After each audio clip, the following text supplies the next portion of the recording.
Khosi, thank you very much for joining us. Really a privilege for me, coming from Minds of Good Health, and asking you to join us on this platform, talking about sensitive matters, considering the world state and here at home. People are sad, people are battling with mental illness. But before we get there, I thought we should just get to know you. We all the time we see you on TV. Last time I think I saw you on Checkpoint. Very eloquent, clear. But I just want to get to know you. Tell us who you are, where you grew up, what you like. Do you like outdoors, indoors? Do you like tea or coffee? Just tell us a little bit about yourself. How much time do you have? Well, just enough for us to know. Yeah. A mini skirt version or a maxi skirt version. Yeah. Okay, so mina ngumntwana seSoweto, ngizalelwe Zola to be specific, and I am the second of 3 children born to then Mr. and Mrs. Jiyane. My mother was a primary school teacher. Babam used to work in a blue-collar worker, basically in the newspaper industry. So I grew up in Lokshini, attended township schools in the good old days where ngene mini, ngene exeni, and those sorts of things. So I don't come from any special circumstance, is what I'm trying to say, really. Yeah. Basically, in Soweto, throughout my schooling. I think the one piece I can add that kind of made a difference to the foundation that was laid through my primary school and higher primary and is that in high school, in what we used to call Standard 6, I had the privilege of being selected to be one of those students who started at a school called a PACE, which was a Jabulani, Soweto. Right. Which was kind of a select kind of school. I could say the Oprah Academy of the time type of thing. Sure. So yeah. Top so notch. I think that was for what it was worth. Yeah. Great. Is that it now? That's great. And do you have hobbies? Do you have things that you like to do? Questions. Yeah. Do you have hobbies? Do you have things that you like to do when you're not busy with people or meeting or Zoom? Are there things that you really like to do? I love life is the first and most important thing. I love life. I love my life. I love the life I live. Yeah. So I have the best package of life. I am husband free. I am child free. So I am my own suitcase in life. I have a free spirit. I do what I want, when I want, however I want, at whatever time that suits me. I live in my own suitcase. I can pick up and go wherever I want, whenever I want. I travel a lot. So I am, the one thing I value in my life is my freedom. So I trust myself to make the decisions I need to make for my life. And I don't think I've done badly. So I trust myself with my own decisions. My life is very full. That I say I have the privilege of being child-free because, it's just, I don't see how I would be free to do the things I love to do, to be myself, if I had the responsibility of children. So I'm very happy to travel light in this lifetime. And I always say, Guti, I'm not seeking to undermine, being a mother or being a parent. It's just that I think that I was called to be a different level of parent in this lifetime. And I would say it's more an archetypal parent rather than a birth parent. So what I mean by that is that I am a mother to many, many people. For sure. My role is one, that I play a mothering role in life. My calling, my purpose, my passion in life is where I play a mothering role to people I have never given birth to, of all ages and all persuasions of life. So it is more a symbolic, archetypal type of mothering and parenting than one that is biologically based. Yeah, if that's great. Anything. So things I love to do, I love to do whatever I feel like doing in that moment. So if I feel like getting up right now, getting into my car and listening to a song, and a song drives me insane, I can drive up the freeway, drive this way and drive that way, because I just want to sit in my car and listen to the song, and it's so intense. And sometimes I cry as I sing in the car. I just want to have my space to just do that. And just any particular song that you like? Any particular song? Oh, it'll be different things. Like, it'll be different songs, man. It could be Tony Braxton. That's my latest craze. The city, Tony Braxton and Babyface, Love, Marriage, and Divorce. And it could be BB and CC Winans. It could be anyone. Yeah, it could be anyone. It could be Unati. It could be Zahara. It could be anything. You know, so yeah, so songs grab me. I love the meaning of songs. I love the richness of vocabulary and symbolisms that's in the song. And when I sit in my car, I feel like I live in my dream house, which my dream house is a studio, because and it's a studio where I can sing or listen to music, and I can afford to have like a Tony Braxton or a BB Winans. I can pay him to come and sing privately for me in my house. So that's my dream life. You know? Other than that, I don't have any other major dreams in life, because I always say Martin Luther King said, I have a dream, but I say I live the dream. Because I live the dream. There is no other thing I would rather be doing in my life than what I do. There's no other way I would rather be living my life than the way I live it. So even if I would win millions of billions, I would still do what I do. Yeah. Sure, because that's great. That's all that my life is about. Yeah, sure, that's great. I love that. I love the point that you're saying that even if you can be a trillionaire, you still do what you're doing currently. I mean, that is fantastic. That is great. Khosi, I want us to now move on to talk about mental health. And specifically, because the purpose of Minds of Good Health is to raise awareness, specifically on depression. Because personally, I suffered from depression, then I started the organization. What is depression? Let's start by defining it. What is depression? Sure. That's a depressing question. I don't know. I don't know. So, people use the word very loosely. Oh, he hasn't depressed. Just kind of very loosely. And so there is that kind of understanding that lives in society, the common definition of depression. But when we speak from a professional point of view, from a clinical point of view, the way that I would define depression is that it is a deep sense of brokenness of spirit. And you will not necessarily find the word spirit in our diagnostic, psychological, and psychiatric manuals and vocabulary. The word spirit doesn't exist because it's been sanitized out of the profession. But for me, depression is a spiritual crisis above anything else. It is a brokenness of spirit. And it is characterized by, and you can speak to it better than I can speak to it from your experience. It is characterized by a sense or feelings of senselessness, of worthlessness, of meaninglessness, and of hopelessness in life.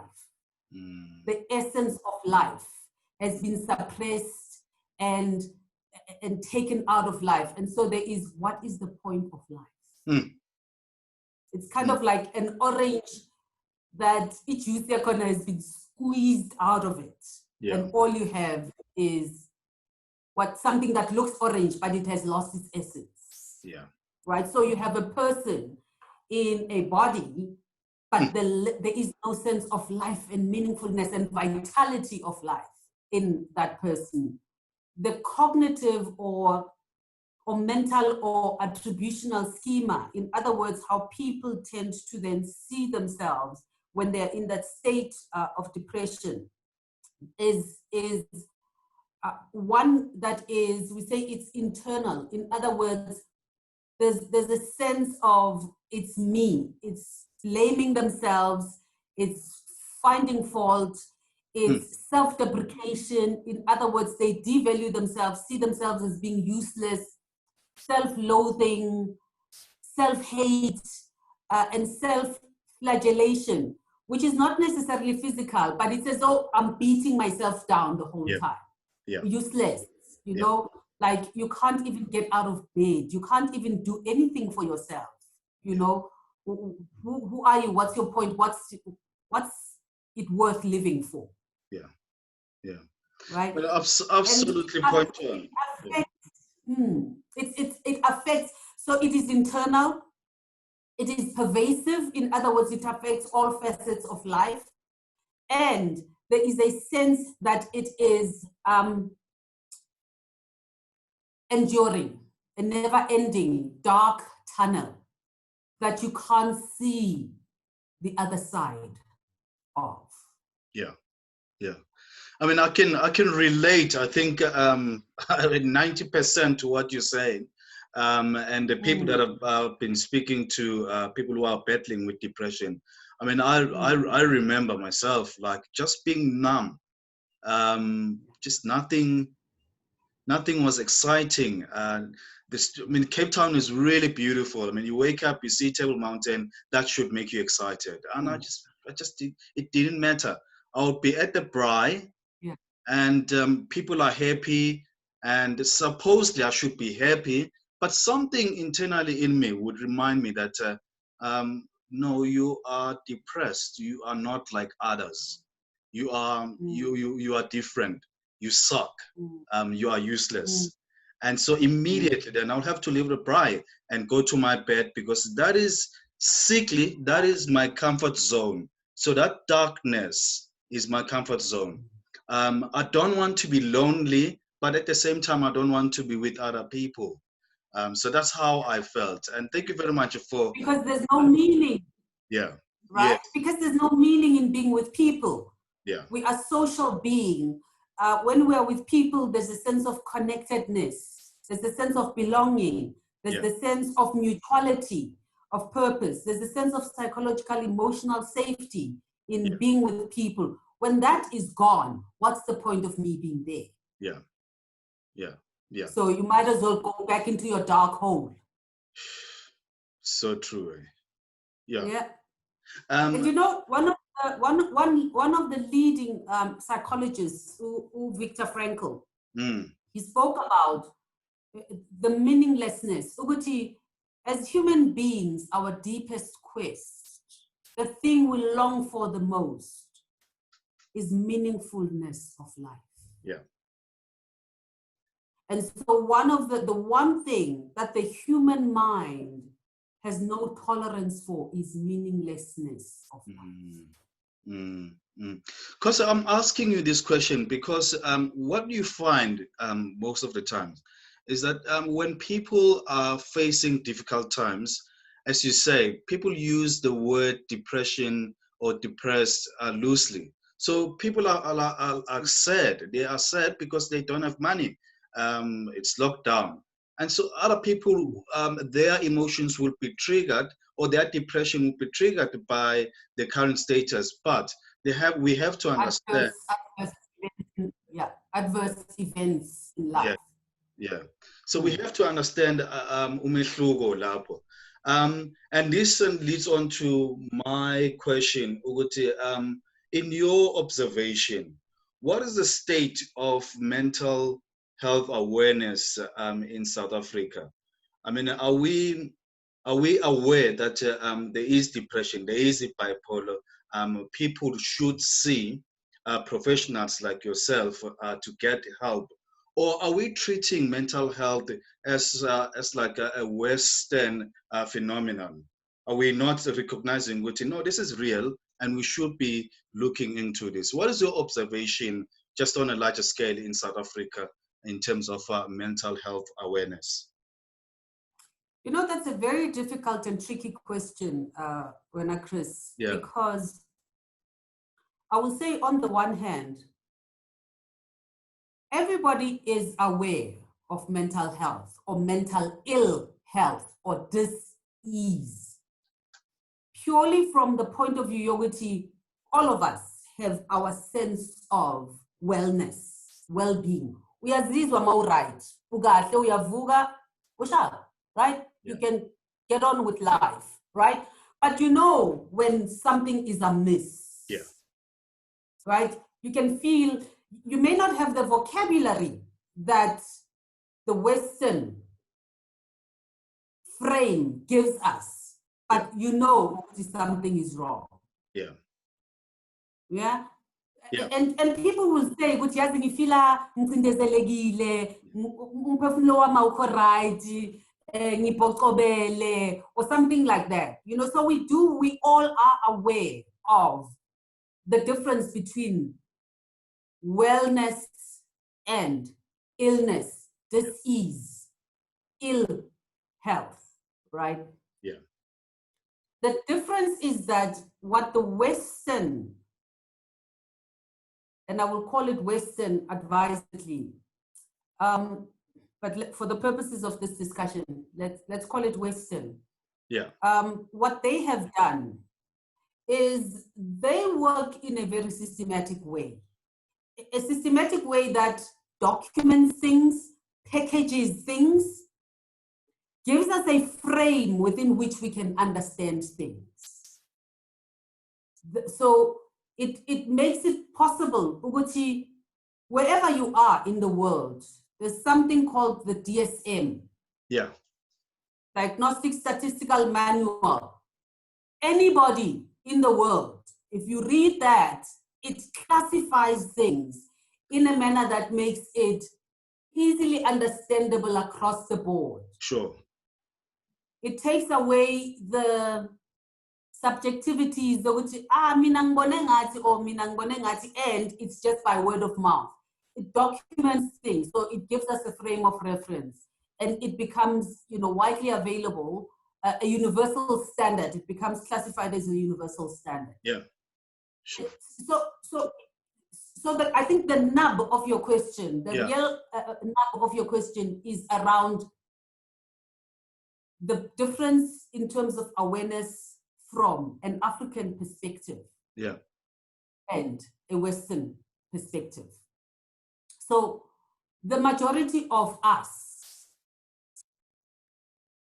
are not aware of what is available from that DSM perspective, which is the Psychiatric and Psychological Manual of Diagnosis and Treatment.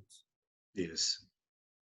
Right? So we do have our own African ways of dealing with things. And I never want to for people to ever get the impression that solutions are Western only. Yeah. I never, ever want to give our people, and by that I mean Black, African, and right now in this time of Black Lives Matter, our lives matter, our worldview matters, our experiences matter. Yeah. It's just that we are unfamiliar with what it means and how it is interpreted and how it is treated on that side. And what becomes a challenge with ours is that it is undocumented. It becomes more subjective in that the healer, this one healer will treat it this way, this one healer will diagnose it this way, and not all of them are equally effective. Yeah. Yeah. Sure. That's very, very, very perceptive. Thank you very much. I think in one of your, I think you were on ETV, and I think it was a New Year's resolution thing, and I remember you saying, and I think you were quoting Aristotle, who was taught by Plato. So this is like Plato, who was taught by Africans in ancient Egypt. So I do, hence I say Western in inverted commas, because the one thing that is hidden from us is that a lot of what are called Greek philosophers, yes, and all these European philosophers and thinkers and psychologists and so on, they learned in Africa. Yeah. Yeah. The wisdom comes from Africa. Even the word psychology originally comes from Africa. It's not a Greek word, as we are told. Its origins is in Africa. In ancient Egypt, called Kemet. The word Saku comes from Kemet. They took it and called it psycho. Saku is the illumination of the spirit or the soul. Wow. Wow. It is an African concept in its origin. Yeah. They took it there and changed it to fit into their world. And we were thrown out of the wisdom behind it. Yeah. Yeah. And so I want us to be clear about that. Very, very clear. But now I'm just quoting what you quoted the other time. And so I think it was Aristotle. Yeah. You said an unexamined life is not worth living, something like that. Living. Yeah. Yes. So on that point, so if someone comes to me or comes to you and says, "Look, Khosi, I think I feel depressed. I feel like there's something not right with me presently. What would be your advice?" So this person has examined their life and they're feeling guilty. There's something amiss here. What would be your advice? My advice, they have already come to me at that point in time to ask me. I will get into, I would want us to unpack what that means. Tell me what it means. Where do you experience it? How does it show up? How long have you had it? How is it affecting you? Because as we said, it is pervasive. So it affects all areas of life in terms of how you see yourself, how you feel about yourself. It affects you physically. This sense of debilitation, you just want to get in bed and stay in bed and not move and not have to do anything. Loss of appetite. Your sleep patterns get affected because there is a chemical process that happens in the body. And that chemical process is out of balance. And it becomes a cyclical,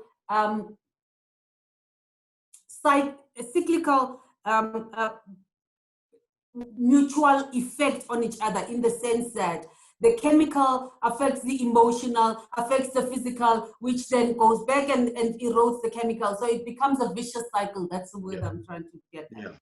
Between all those elements, because we are in a system of human being, or of being human. And so I would want to understand all those elements. How long has it been? What makes it better? What makes it worse? What have you tried to do about it? Yes. Right? Yes. And I would then see what I would always start off by trying to assess what is the possibility of dealing with it. How heavy does it feel for you? Because there is a possibility of a number of things that could come into the pot of healing, right? So some of it is medical. So there's medicines that you can take, which can help you deal with the symptoms, which can help you correct the chemical imbalance in the body. Yeah. And so it will help with things like helping you to sleep better. It will help to elevate your mood, your sense of being and well-being, your mood, the way how you feel about yourself, how you feel about life, how you see things. It will help to sleep. It will help with your appetite, all of which are part of that whole process, or the ingredients of what it takes to heal and work through the depression. Yeah.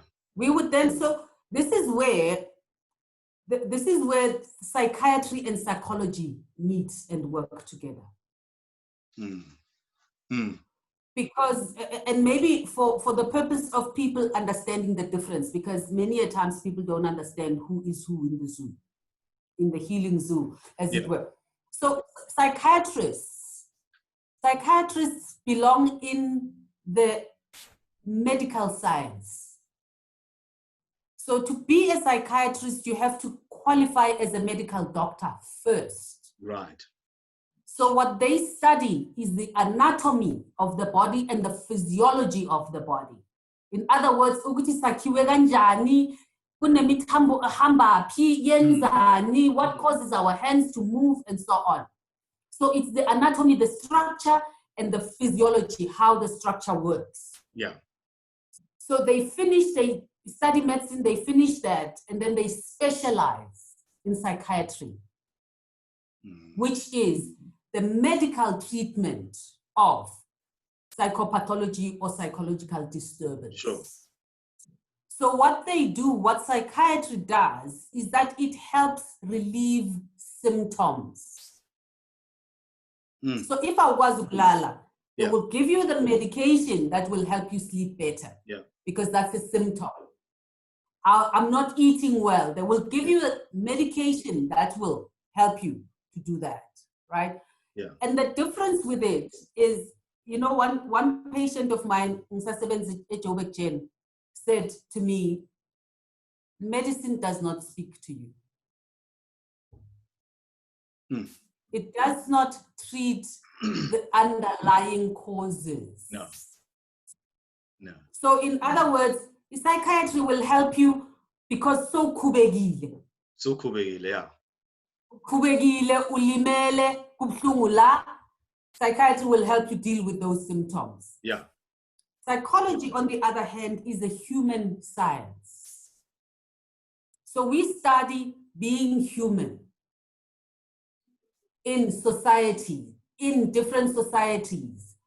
And so it looks at a person in a much more holistic way, rather than as a set of symptoms. So we seek to understand your world as a human being, what's going on in your world. Le eyenza ukuthi uze ukhubeke. Bekwenzekani.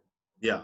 And so we work with your world, in other words, your system of functioning, the environment, your ecology within which you live.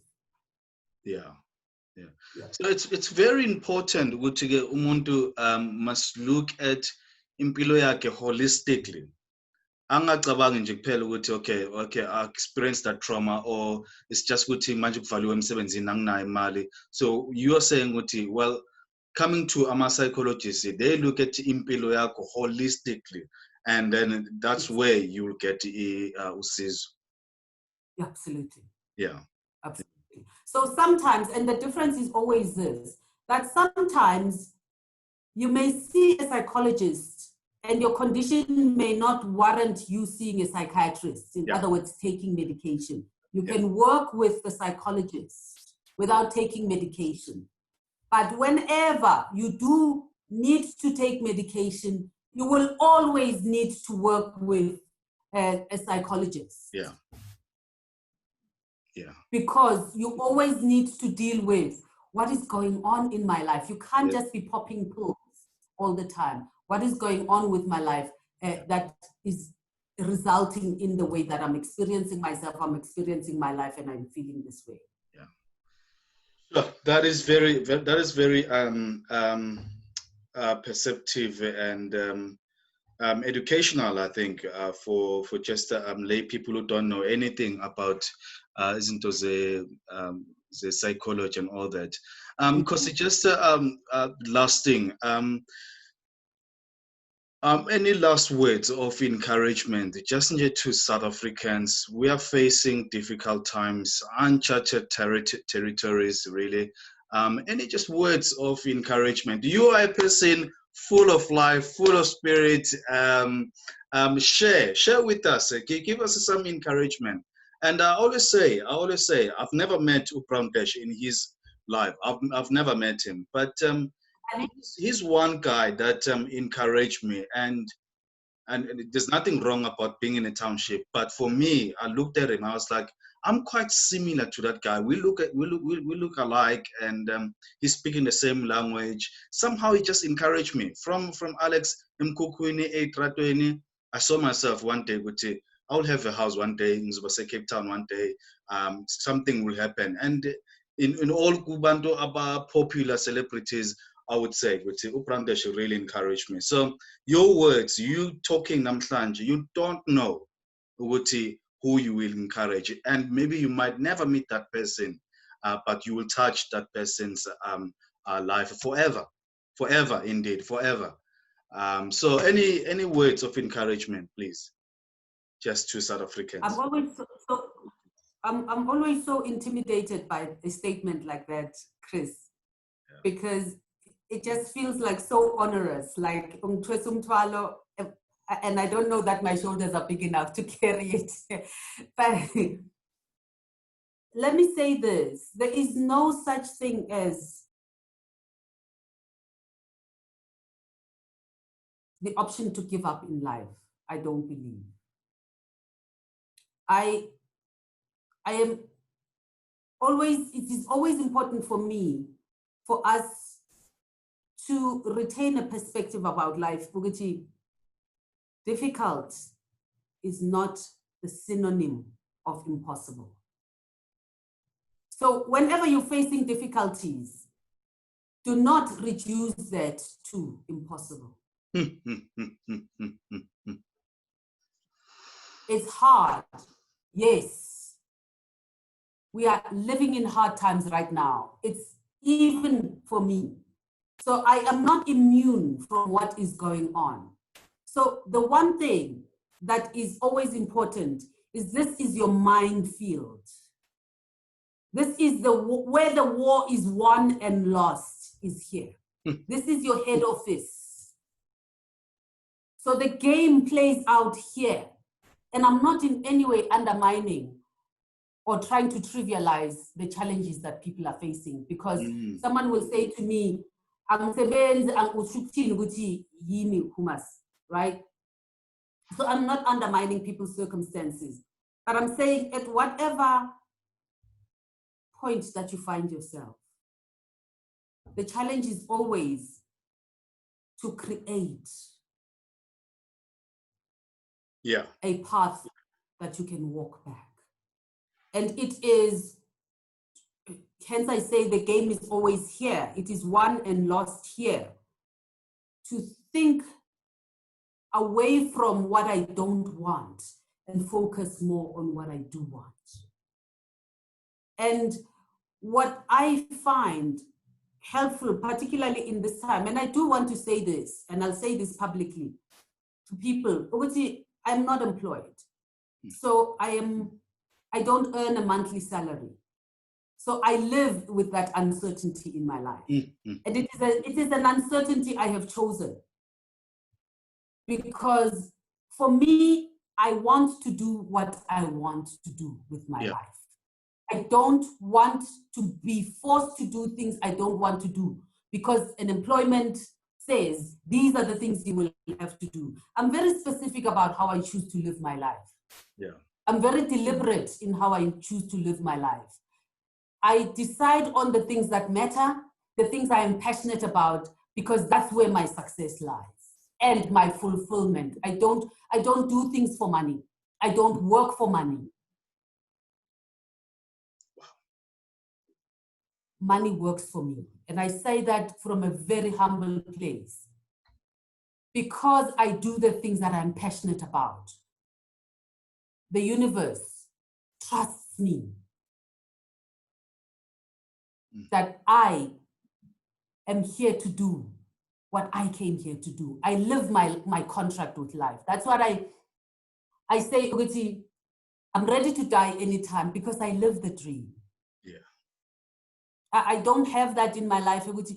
Oh, if only I could be doing this. I am doing it. And so I don't have plans. Isn't it? Yeah. I don't have a 5-year plan, Uguti. In 5 years' time, what do you wish to? I don't. I live in this moment. My contract with life, my contract with the divine, my contract with the heavens is that send me wherever you want me to go. I will pack my bag and I will go wherever you send me. That's my contract. Khosi, thank you very much. Thank you very much for those kind, winsome words. I mean, I'm encouraged. I'm encouraged, and I take a lot of joy just having these discussions. And as I've said to you before, that I just wanted it to be a conversation, and I love it like that, because we're not trying to sound fancy or businessy. So we are here for. Yeah, we want to be personal. You know, we are all together battling, and we want to encourage those who want to be encouraged.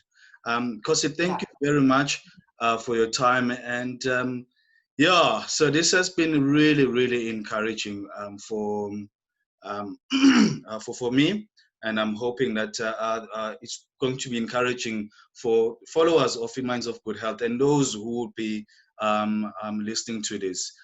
So if someone wants to get in touch with you, so say someone wants to invite you to a conference to speak, how do they get in touch with you?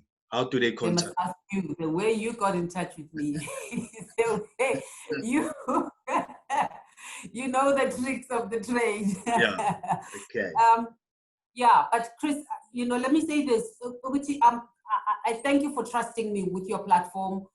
I thank you for trusting me with your work. Trusting me to invite me. I'm not even sure how much value I have added to your process, but I remain a servant of the purpose for which I was born. So what I'm saying is I'm open. I am available. So people can find me on my email address, khosij@mweb.co.za, or they can find me on my cell phone number, which is 083-633-6563. Yeah. Not everything can be dealt with over the phone, but I'm always available to do what I can. And if you want, through the people on your platform, if you want us to have an interactive session, if people want to log in and we can have a Zoom, it's always better for me to speak to specific questions and experiences to just talk. So I've thrown the ball back into your court. Okay, well, great. Thank you very much, Khosi. It's been a fantastic session. I really enjoyed it, and I hope that indeed people will thoroughly enjoy it too. So thank you very much for your time, and enjoy your weekend. Have a great one. You. Cool.